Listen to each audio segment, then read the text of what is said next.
만나서 반갑습니다. 저는 제가 보니까 우리 권원 목사님 취임할 때 제가 와서 축사를 했던 것 같고요.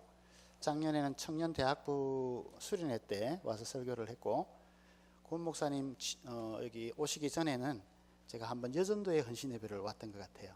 그래서 여러분은 저 잘 모르겠죠? 하도 많은 분들이 왔다 가니까 잘 모르겠죠, 그죠?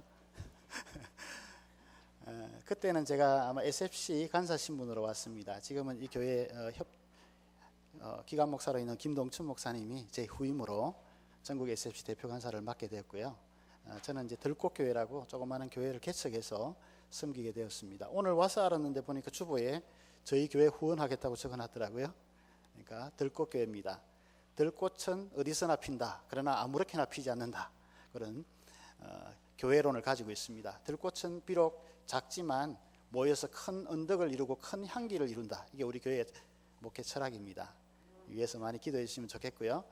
지난번에 우리가 조그마한 건물 17평짜리 1층 또 2층도 17평 그 건물에 우리가 교회당을 세들어 살고 있었는데, 거기에서 아이들이 갓난 애들이 많아요. 한 20명 정도 되니까 좁아가지고 기도하는 중에 전세금 보증금 3천만 원 가지고 5억 천짜리를 하나님 은혜 가운데 샀습니다. 그래 들어갔어요. 위에서 기도해 주시고요. 그래도 그건 다 낸 건 아니고 우리 교인들이 힘껏 헌금해서 한 1억 정도를 마련했고, 대출도 좀 있고, 또 한 7천만 원 정도는 무이자로, 이자는 건축 헌금으로 내기로 하고 7분이 또 빌려주시고, 이렇게 여러 가지 참 기가 막힌 사연들을 많이 가지고 하나님께서 축복해 주셔서 또 교회를 열게 됐습니다. 기도해 주시되 빚을 빨리 갚도록 기도해 주시기보다는 건축 여기 지원을 안 하고 다른 교회를 빨리 할 수 있도록 일단 기도해 주시고요. 저희도 기도 제목을 좀 바꿨습니다. 우리가 빚을 빨리 갚는 교회이기보다는 정말 하나님께서 원하시는 그런 교회가 됐으면 좋겠다, 그런 마음을 가지고 있습니다. 처음에는 우리가 주보 제일 앞면에다가 우리가 꿈꾸는 교회라고 적어 두었다가 작년에 교회론에 대한 대전환이 일어났어요. 그래서 하나님이 꿈꾸는 교회를 만들어 보자. 우리가 꿈꾸는 교회가 아니라 하나님이 원래 계획하셨고 꿈꾸는 교회를 만들어 보자 해서 하나님이 꿈꾸는 교회로 대문에다 걸어놨습니다. 생각날 때마다 기도해 주시고 빨리 후원을 끊을 수 있도록 이 교회에서 끊고 또 다른 데를 지원하고, 또 우리 교회는 또 다른 데를 또 지원할 수 있는 그런 교회가 되도록 기도해 주시면 좋겠습니다. 사실 저한테 좀 병이 있어요. 그 병은 직업병입니다. 제가 학생사역을 26년을 하다 보니까 이게 설교하다가 이 어른들 이게 취향에 좀 잘 못 맞추는 경향이 있어요. 하다가 조금 이게 실수가 있더라도 양해를 좀 해주시면 감사하겠습니다. 오늘 재직헌신예배인데 본문도 다음 세대에 대한 설교를 하게 돼요. 직업병에서 온 겁니다. 이해를 좀 해주시면 좋겠습니다. 미국에 보면 아메리카 전역에 퍼져 살던 체로키라는 인디언 족속이 있습니다.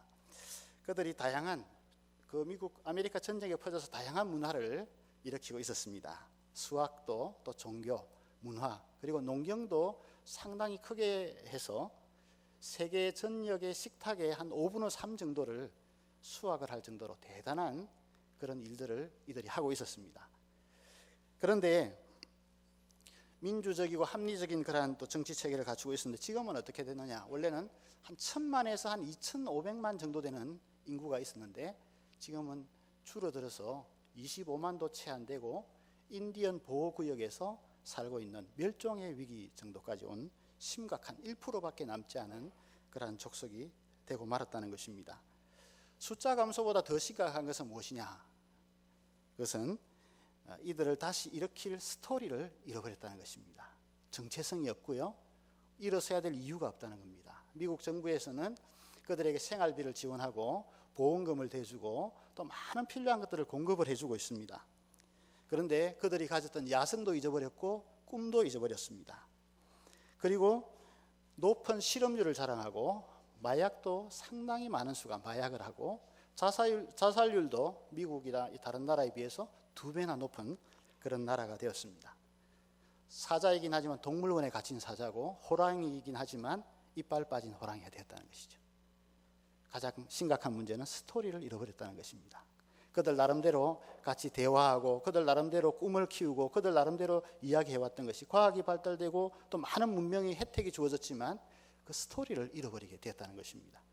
우리가 잘 알듯이 영국도 기독교 인구 80%를 자랑하던 그런 나라였습니다. 그런데 거기에 존 웨슬레도 나왔고, 거기에 훌륭한 설교가 마틴 로이존즈도 나왔고, 얼마 전에 또 소천하신 존 스토트 같은 위대한 그러한 설교가와 그리고 신학자들이 나왔습니다. 그런데 지금은 몇 프로라고 그러죠? 80%에서 기독 인구가 3%밖에 안 되는 그런 나라가 됐다는 겁니다. 그 나라에서 어떤 선교사님을 파송을 했는데 선교하고 돌아와 보니까 이 선교지가 이 나라가 돼버렸어요. 영국이 선교지가 됐다는 것이죠. 그래서 그분이 어떤 이제 이 땅을 어떻게 선교해 갈 것인가. 우리가 선교사를 파송하는 것도 중요하지만 우리가 서 있는 이곳에서 어떻게 미셔널 처치로 살아갈 것인가. 이런 고민을 하게 되었다고 합니다. 지금은 우리 영국 교회 이렇게 한번 쳐보면 유튜브로 보면 술집이 되어 있고 나이트클럽이 되어 있고 힌두교 성전이 되고 또 이슬람 성전이 되고 그렇게 교회당을 개조해서 그렇게 변화되고 있는 모습을 보고 있습니다. 영국의 믿음의 그러한 선배 선진들은 예배당은 물려줬지만 그들에게 신앙의 위대한 스토리를 물려주지 못했기 때문에 이런 사태가 오게 되었다는 것입니다. 오늘 우리가 읽었던 이 본문 사사기 룻기를 지나서 사무엘상 요 초기에도 바로 그런 시대였습니다. 요 한 100년 전에 신명기에서 모세가 뭐라고 말했습니까? 3번의 설교를 거쳐가지고 너희가 가나안 땅에 들어가거든 이 신앙의 유산을 물려줘야 된다. 그렇게 말했습니다. 신명기 6장에 보면 자녀들에게 이 말씀을 가르치되 깨든지 밖에 나갔든지 들어오든지 어디서나 이 말씀을 붙잡고 이 말씀을 묵상하고 이 신앙의 스토리를 들려줘서 그들이 하나님의 백성으로서의 그 정체성을 잃지 않도록 무장시켜야 된다. 이런 말을 했는데 이제 사사시대가 되어버렸습니다. 사사시대는 어떤 시대죠? 그때에 이스라엘의 왕이 없으므로 각기 자기 소견에 오른 대로 행하였더라. 되는 대로 살아가고 좋을 대로 기분에 따라 살아가고 감정대로 살아가는 것이죠. 하나님도 없고 성경도 필요가 없고 또 그들은 다른 사람을 고려하지 않는 그런 시대가 되어버렸다는 것입니다. 이스라엘 백성인데 그런 삶을 살게 됐다는 것이죠. 우리가 사사시대를 말할 때 사사시대는 스피드 시대다 그렇게 표현합니다. 너무 바쁜 거죠. 너무 바쁘게 살아갑니다. 여기도 보면 지금 한나가 사무엘상 1장에 등장하고 있지만 사무엘상 1장 이전에도 보면 수많은 그런 제사장의 타락이라든지 우리가 생각지 못하는 지금 일어나는 그런 많은 일들이 일어나고 있음을 보게 됩니다. 너무 바쁘게 살아가지만 누구 때문에 바쁘냐 물으면 하나님 때문에 바쁘지 않습니다. 자기 일 때문에 바쁩니다. 자기 감정 때문에 바빠요. 자기 원수 갚는 것 때문에 바쁩니다. 그래서 우리는 어떤 말을 하죠? 우리가 믿는 종교는 기독교가 아니고 대학교를 믿는다 이런 말을 하죠. 그죠? 이것도 직업병에서 나온 겁니다. 이게. 또 우리는 어떤 신을 믿느냐 하면 자기 자신을 믿는 것이죠. 하나님의 하자를 딱 빼고 나님을 섬기고 있는 초점이 우리 자신에게 와 있다는 것입니다. 이게 바로 타락한 시대 사사시대의 모습이고 오늘 1절에 3장 1절에 읽었을 때도 봤지만 아이 사무엘이 엘리 앞에서 여호와를 섬길 때에는 여호와의 말씀이 희귀하여 이상이 흔히 보이지 않았더라. 제사장도 하나님의 말씀이 희귀해서 보이지 않는 그리고 그 시대의 사람들도 하나님의 말씀이 밝혀지지 않고 믿음의 스토리가 이어지지 않는 그런 시대가 되어버렸다는 것입니다. 그래서 사사기 2장 10절은 이렇게 말씀합니다. 그 세대의 사람도 다 조상에게 돌아갔고 그 후에 일어난 다른 세대는 여호와를 알지 못하며 여호와께서 이스라엘을 위하여 행하신 일도 알지 못하였더라. 그러면 3세대가 나오죠. 1세대는 어떤 세대입니까? 여호와에 대해서 들었던 세대입니다. 그리고 여호와를 경험했던 세대예요. 여호와에 대해서 듣기도 했고 교리도 알았고 여호와의 말씀도 알았고 또 여호와를 직접 경험했던 세대가 1세대입니다. 그런데 그 다음 세대는 어떻게 됐어요? 2세대는 어떤 세대겠어요? 여호와에 대해서 들었습니다. 하나님을 누구라고 부르겠어요? 우리 아버지의 하나님, 우리 어머니의 하나님. 대해서 들었지만 그 하나님을 지금 삶 속에 경험하지 못하는 세대입니다. 여호와의 살아계심과 동행하심과 축복하시고 역사하심을 경험하지 못한 세대가 됐다는 겁니다. 우리가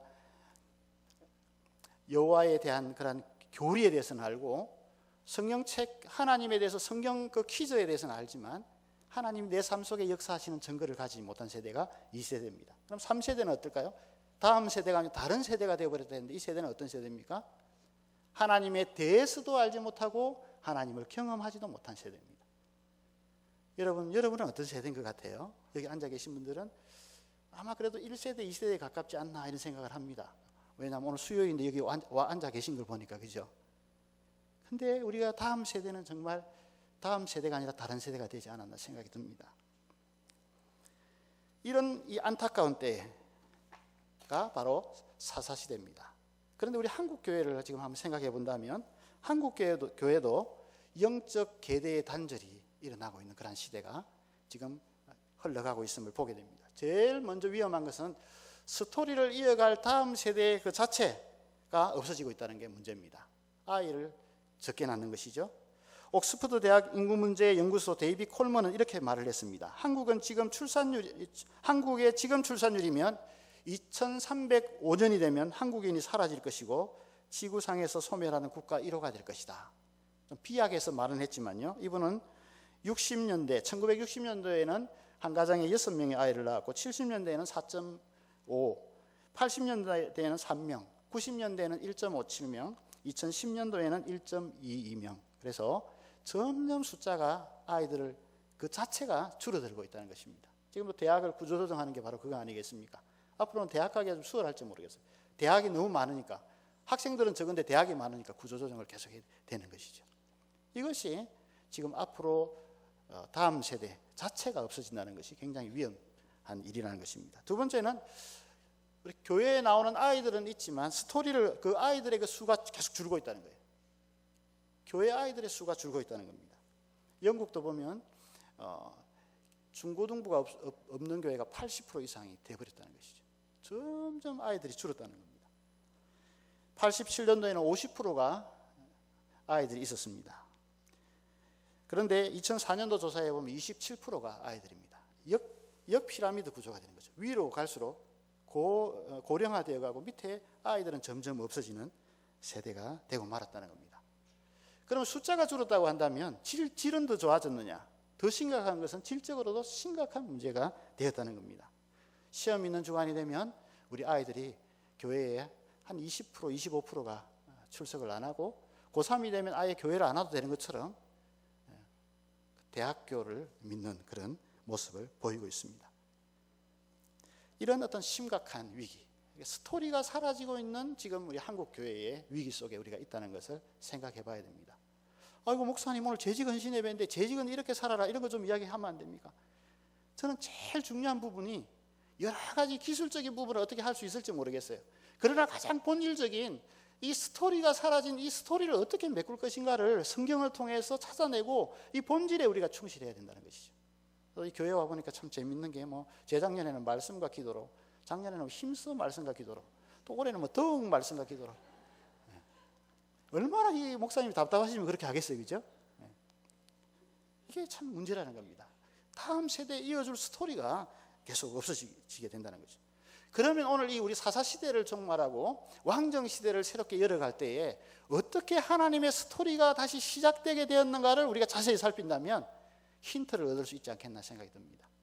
그리고 이것은 우리 다음 세대 아이들을 교사들만 들어야 되고 이게 아니라 전 교회가 관심을 해야 될 부분이 이 부분이라는 것입니다. 여러분 이 사사시대를 마감하고 어떻게 왕정시대를 열고 어떻게 이 믿음의 스토리를 이어줄 수 있게 되었는가가 사무엘상 1, 2, 3장에 걸쳐서 나오고 있습니다. 첫 번째는 무엇입니까? 1장에 보면 한나라는 여인 나오죠. 저 산골짜기에 살던 여인이었습니다.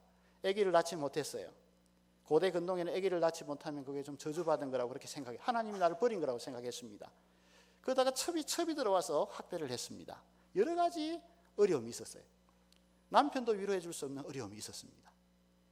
여러분 다른 사람들은 어려움을 다 겪고 있어 사사시대의 어려움을 다 겪고 있었지만 기도하는 사람이 없었던 그때 이 한나는 성전에 나와서 기도했습니다. 엘리가 깜짝 놀랐어요. 기도하는 사람 없는데 한 사람이 너무 열심히 기도하니까 포도주에 취한 것이 아니냐 이렇게 판단할 정도로 아주 기도하는 사람이 희박해 있다는 것을 어떻게 보면 이런 성경을 통해서 우리에게 비춰주는지도 모르겠습니다. 저는 다음 세대를 이어가기 위해서 지금 여기 앉아있는 우리 재직들과 우리 성도님들이 해야 될 가장 중요한 일은 뭘까요? 우리 텔레비전 프로그램에 보면 우리 아이가 달라졌어요 보면요, 결국은 부모님이 바뀌어야 됩니다. 오늘 이 한나의 이 생각의 전환, 기도를 통해서 하나님의 뜻에 새로운 어떤 전환점, 인사이트가 일어나고 거기에 하나님께 헌신했을 때에 이 한나가 새로운 다음 세대를 열어갈 수 있는 그러한 아주 중요하고 결정적인 역할을 했다는 것입니다. 여러분, 이 한나가 고난의 문제를 가지고, 이 고난의 문제를 가지고 다른 사람은 또 그 원수를 갚는 문제, 원수를 갚기 원할 거고 또 어떤 다른 식으로 문제를 해결했는데, 이 한나는 고난을 다른 위대한 믿음의 선진들처럼 고난을 하나님의 초청장으로 알고 기도의 자리로 나왔다는 데서부터 역사가 새롭게 시작되는 겁니다. 야고보서 5장 13절에 보면 고난당하는 자가 있느냐? 저는 뭐 하라고요? 기도할 것이요. 기도해야 돼요. 고난은 하나님의 초청장입니다. 어려움을 주신 것은 좀 더 하나님을 가까이 만나게 하기 위한 하나님의 그러한 방법이기도 합니다. 다윗도 기가 막힐 웅덩이 속에서 하나님을 배웠습니다. 쫓기고 도망하는 가운데서 하나님 앞에 나갔습니다.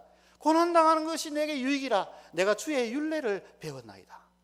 기가 막힌 웅덩이에서 내가 주께 기도했더니 주께서 나를 반석 위에 세우셨도다. 그런 가운데서 하나님과의 스토리를 만들어가게 되었던 것입니다. 야곱도 약탈자고 야곱도 자기밖에 모르는 그런 사람이었습니다. 그런데 야복나루에서 그 형이 자기를 죽일까 하는 그 두려움 때문에 거기서 밤이 맞도록 기도하는 가운데 하나님께서 이름을 바꿔주시잖아요. 너는 약탈자가 아니라 너는 다른 사람을 축복하는 이스라엘이 될 것이다. 여러분, 기도가 이름을 바꾸고 기도가 정체성을 바꾸고 그 고난 속에 하나님 앞에 눈물을 뿌리며 나아갈 때 거기에 새로운 스토리, 하나님과의 새로운 스토리가 회복되고 다시금 그 피가 돌고 윤기가 나는 그러한 삶이 시작됐다는 겁니다. 여러분, 한나는 어떻게 기도했지요?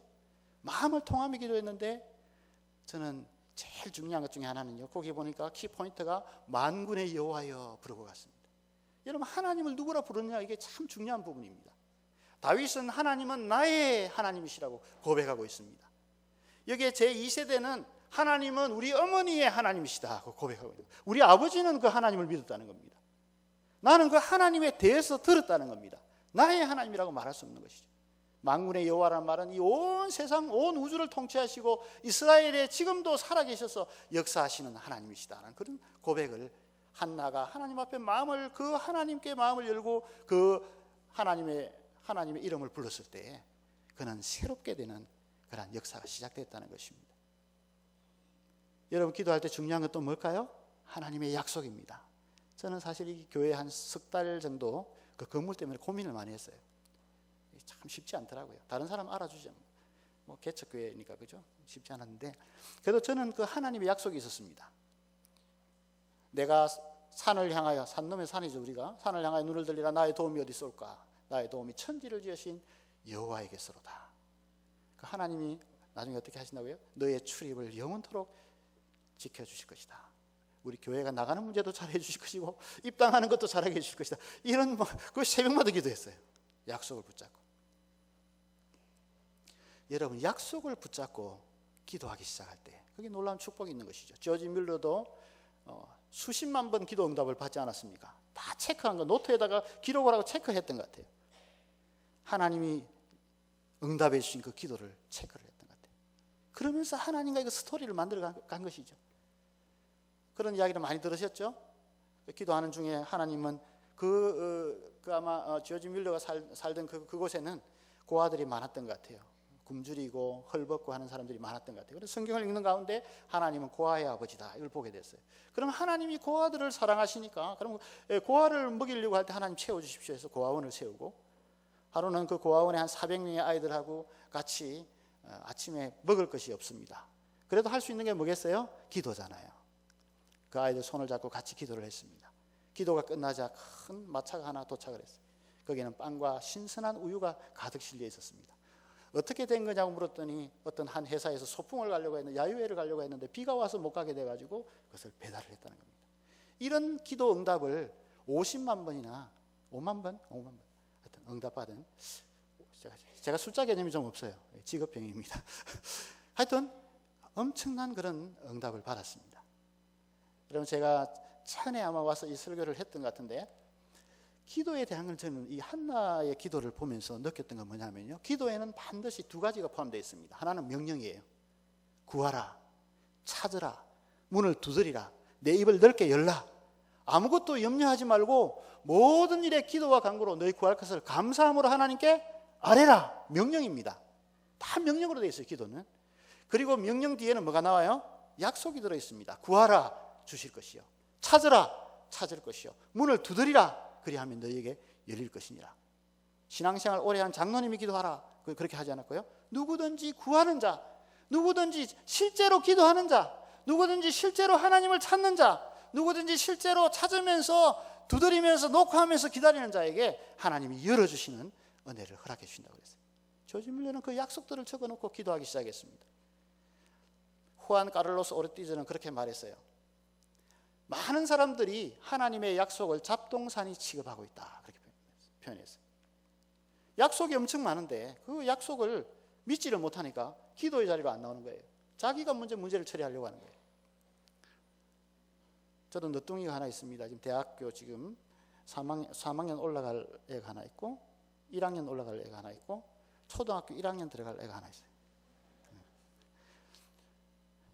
걔가 항상 저는 사주고 싶어요. 뭘 주고 싶어. 말을 안 하는데도 막 약속을 하고 싶어요. 그래서 우리 집사람한테 막 야단 맞는데 얼마나 기억을 잘하는지 모르겠어요. 아빠, 하여튼 10일 전부터 이야기하는 거예요. 분명히 사준다 했지, 그날 9일 전에. 안 사줄 수가 없어요. 그죠? 하물며 나도 그랬는데, 그죠? 예수 그리스도 아낌없이 우리에게 주신 그 하나님께서 우리를 얼마나 사랑하십니까? 우리가 정말 믿음을 가지고 고백하고 그 약속을 믿고 오기를 얼마나 바라시겠습니까? 한나는요, 이 기도에 대한 약속, 저는 삼겹줄의 약속이라고 말할 수 있겠는데 다 받은 것 같아요. 하나님 앞에 기도했는데 아무것도 염려하지 말고 모든 일에 기도와 간구로 너희 구할 것을 감사함으로 하나님께 아뢰라. 그리하면 모든 지각에 뛰어나신 우리의 상상을 초월하는 하나님의 하나님의 평강이 예수 그리스도 안에서 우리 마음과 생각을 지켜주신다고 했잖아요. 물어 지킬 만한 어떤 것보다 너희 마음을 지키라 했는데 이 마음을 하나님이 붙들어 주신다는 거죠. 지금 문제는 안 풀렸어요. 그런데 하나님이 마음을 든든하게 붙잡아 주시는 거예요. 그래, 내가 알고 있다. 내가 너를 지켜준다. 내가 너를 붙들 것이다. 네가 물 가운데 지날 때도 물이 너를 덮지 못할 것이고 불꽃이 사르지도 못할 것이고 붙들어준다 말씀해 주시는 거죠. 그러니까 한나가 기도하고 나서 어떻게 됐습니까? 아기 출산하기 전인데 엘리가 타락한 제사장이면요, 따라 평안히 가라, 하나님께서 네 기도에 응답해 주시기를 원하노라, 이렇게 했는데 그 뒤에 보니까 한나가 그때로부터는 얼굴에 근심하지 아니하였다. 얼굴에 평안이 가득 찼다고 그랬어요. 기도하니까 하나님이 평안을 주신 거예요. 기도할 때 하나님이 그 하늘로부터 오는 그 평강, 이 세상이 알 수 없는 그 평강을 주시는 거예요. 기도 한 사람만 받는 것이죠. 한나는 또 어떻게 됐어요? 기도했더니 아들 낳았죠, 그죠? 그래서 이름을 사무엘. 사무엘이라는 것은 하나님이 들으셨답니다. 하나님이 들으셨다. 하나님이 들어 응답하셨다는 것이죠.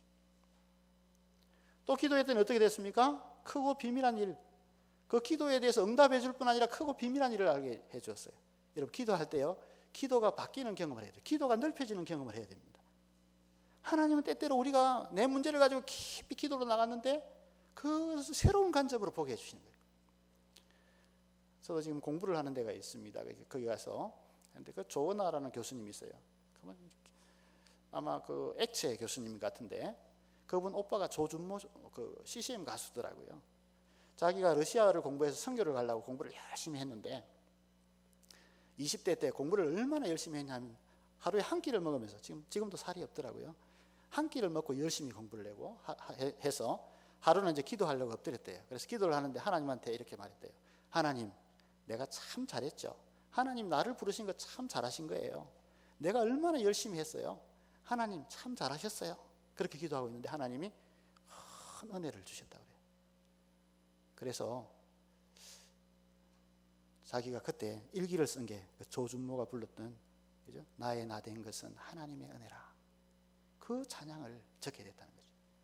기도하는데 기도가 바뀐 거예요. 자기 자랑을 늘어놓고 있는데 하나님께서 감동을 주셔가지고 이 모든 것이 하나님의 은혜다. 너를 부르신 이도 하나님, 너의 달려갈 길 다 가도록 지키실 그분도 하나님. 이 모든 것이 하나님의 은혜라는 거죠. 여러분 깊은 기도의 자리로 나가서 하나님과의 스토리를 가셔야 됩니다. 하나님의 은혜를 경험해야 돼요.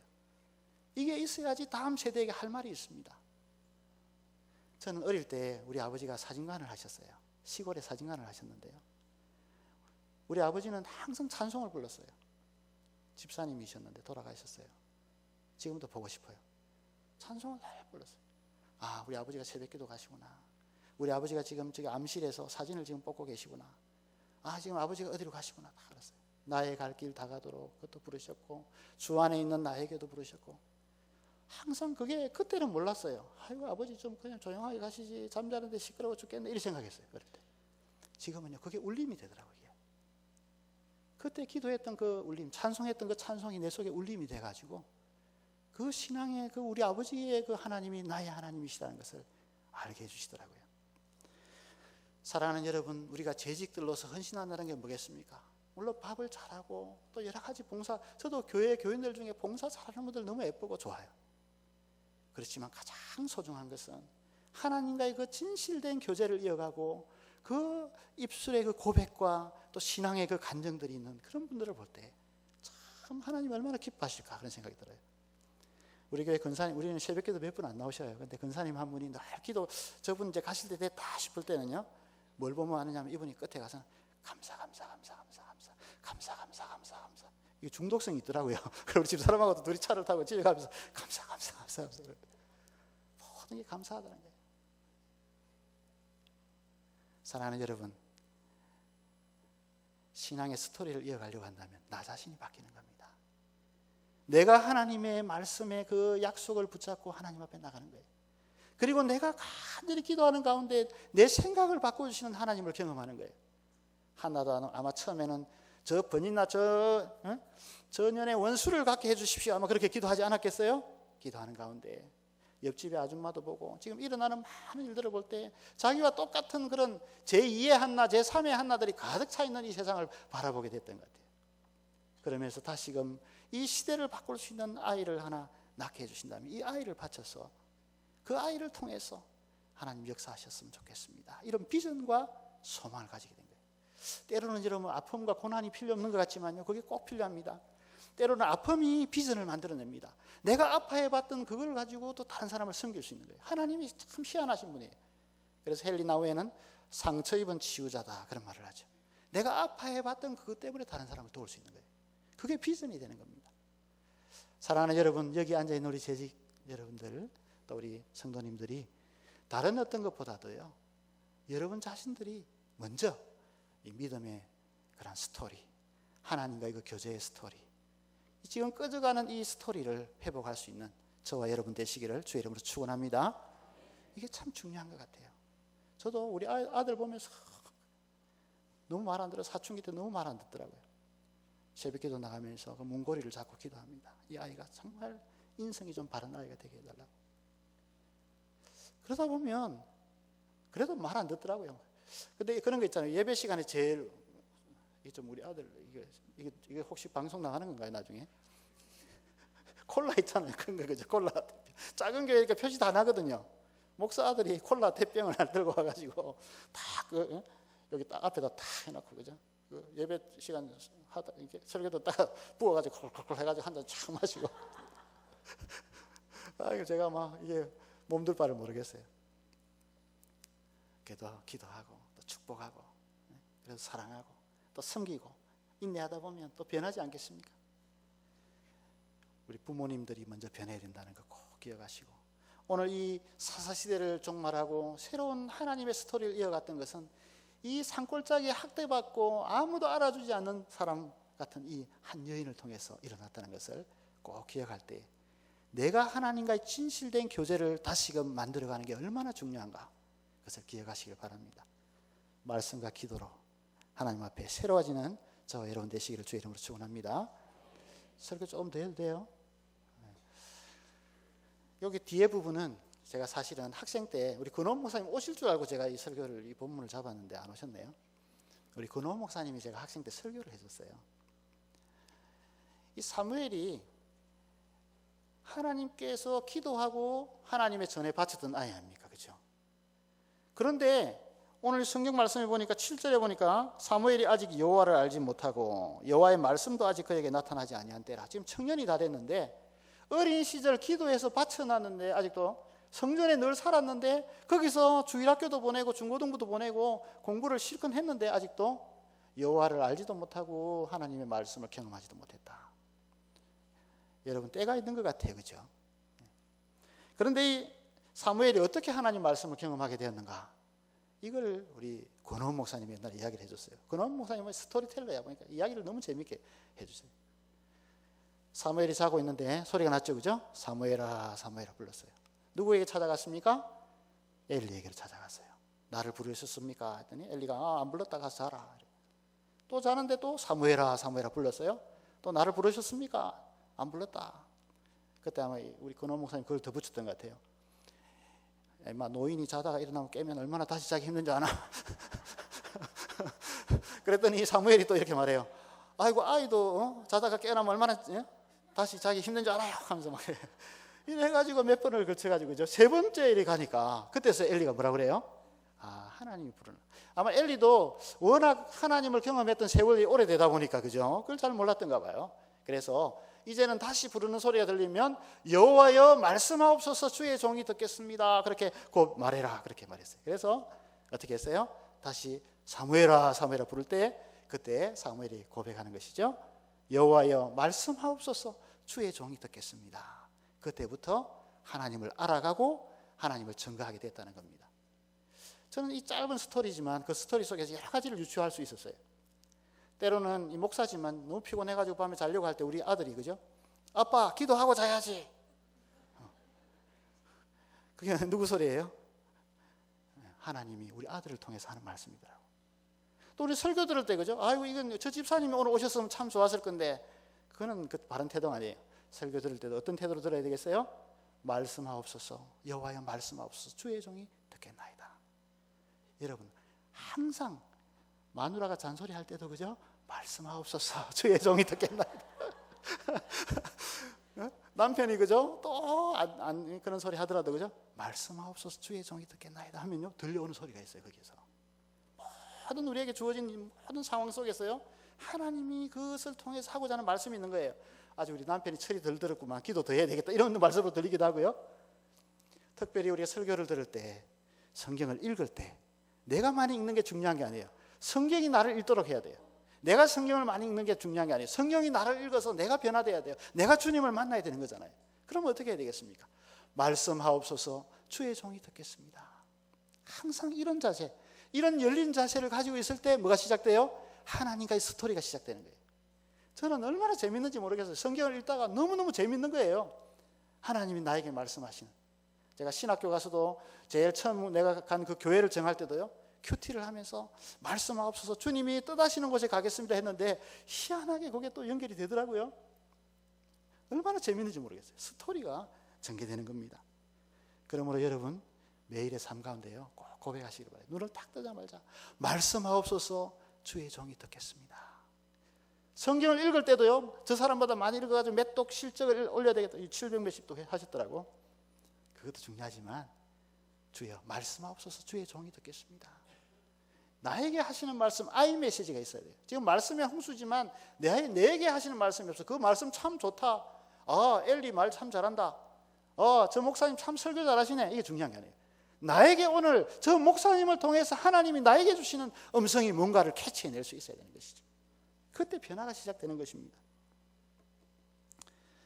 여러분 한나와 같이 그런 부모로서 먼저 내가 변화돼야 되고 또 우리는 말씀을 들을 때 태도는 어떻게 해야 되겠어요? 말씀하옵소서 주의 종이 듣겠습니다. 이때부터 하나님과의 역사가 시작됐다는 것입니다. 여러분 설교를 들을 때도요 꼭 그렇게 잔소리를 들을 때도 그렇게 하면 저 우리 아내를 통해서 무엇을 하나님이 말씀하시는가 그게 은혜가 있는 거예요. 바울이 데살로니가 교인들에 대해서 말할 때도 그랬습니다. 너희가 우리에게 들은 바 하나님의 말씀을 받을 때에 사람의 말로 아니하고 하나님의 말씀으로 받음이니 진실로 그러하다. 이 말씀이 또한 믿는 자들 속에서 역사하느니라. 이런 태도를 가질 때 믿음의 스토리가, 하나님과의 그 교제의 스토리가 다시 시작됐다는 거예요. 그러므로 여러분 계속해서 이 말을 계속 읊조리시기를 바라요. 말씀하옵소서, 주의 종이 듣겠습니다.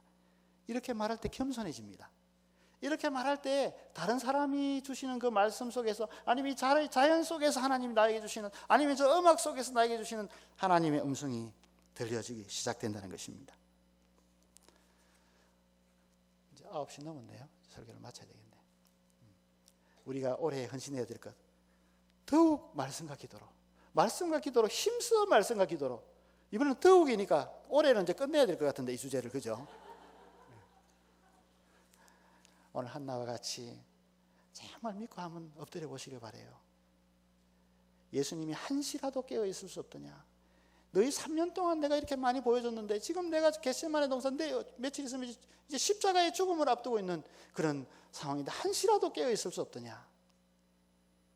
한나도 오래 기도했다 그랬어요. 오래 엎드려 있을 때 내 기도가 변화되는 거예요. 오래 기도하고 있을 때 하나님의 음성이 들리기 시작하는 거예요. 오래 엎드려서 내 마음을 다 토하는 기도를 해야 돼요. 저도 대표를 마치고 어떤 상담을 제가 받았는데 그분이 그러더라고요. 마음을 통하며 기도해라. 하나님, 이때 너무 억울했습니다. 하나님, 이때는 너무 두려웠습니다. 하나님, 이럴 때는 내가 어떻게 해야 될지 모르겠 힘들었습니다. 하나님, 내가 지금 이런 기로에 서서 내가 어떻게 해야 될지 모르겠습니다. 마음을 통하며 하나님 앞에 기도할 때에 하나님이 모든 그런 부분들을 새롭게 해주시고 회복시켜 주시고 그게 말씀으로 새롭게 채워주시는 은혜들이 있었습니다. 여러분, 하나님을 누구로 부르느냐가 참 중요합니다. 하나님 그 이름에 마음을 열고 기도하시기를 바라고, 약속에 마음을 열고 기도하시기를 바라고, 하나님이 이 일을 통해서 크게 역사하실 것에 마음을 열고 기도하는 저와 여러분 되시길 바랍니다. 그리고 항상 말씀을 들을 때는 말씀하옵소서, 주의 종이 듣겠습니다. 이런 태도로 갈 때 올해는 더욱 말씀과 기도로 충만한 재직들이 되어서 이건 신앙의 스토리가 사라지는 이러한 때에 다시금 신앙의 스토리를 일으켜서 이 교회가, 우리 이 서울시민교회가 여러분 주위를 새롭게 할 뿐 아니라 우리 한국교회를 울리고 온 세계를 새롭게 울려서 새롭게 할 수 있는 귀한 축복의 역사가 있기를 주의 이름으로 간절히 축원드립니다.